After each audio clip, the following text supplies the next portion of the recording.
আসসালামু আলাইকুম এভরিওয়ান। এই যে এখানে আমি আমের মুরব্বার আচার বানাবো, এই জন্য আমি চিনি নিয়ে নিয়েছি 3 কাপ, আর শুকনো মরিচ নিয়ে নিয়েছি 10টা, আদা নিয়ে নিয়েছি পরিমাণ মতো, দিয়ে এখানে ভিনেগার 4 টেবিল চামচ দিয়ে আমি এটাকে শিরা বানিয়ে নিব। আর আমগুলো আমি পিস পিস করে কেটে নিয়েছি, এরকম ডুমো ডুমো করে দিয়ে ধুয়ে পানি ঝরিয়ে রেখেছি। আমার ওটা শিরাটা হয়ে গেলে ওর ভিতরে দিয়ে দিব। এখানে কোনো এক্সট্রা কোনো পানি টানি কিছু দেওয়া লাগবে না। যারা আমার পেজটা এখনো ফলো করেনি, ঝটপট ফলো করে দেবেন, লাইক শেয়ার কমেন্ট করতে ভুলবেন না। পাশে থাকবেন, সাথে থাকবেন সব সময়, আর বেশি বেশি করে শেয়ার করে দিবেন। এই যে দেখুন পানি ছেড়ে দিয়েছে, আদার একটা সুন্দর একটা সেন্ট আসছে। এই যে শিরা হয়ে গেছে, এখন আমগুলো আমি সব দিয়ে দেবো এর ভিতরে, দিয়ে মিডিয়াম আছে এটা আস্তে আস্তে হতে দিব, আর একটু পরপরই নাড়াচাড়া করব। আমগুলো সব দিয়ে দিলাম, আর আমি কয়েকটা দারচিনি দিয়ে দিলাম।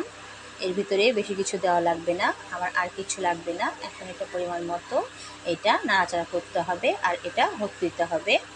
এটা এই চিনির পানির শিরাতেই এটা সুন্দর হয়ে সিদ্ধ হয়ে যাবে। তখন নামিয়ে ঠান্ডা করে বয়মে তুলে নিব। বাইরে রাখতে পারেন, আবার আপনি নর্মাল ফ্রিজে রাখতে পারেন। এই দেখুন অনেকটাই কালার চেঞ্জ হয়ে গেছে।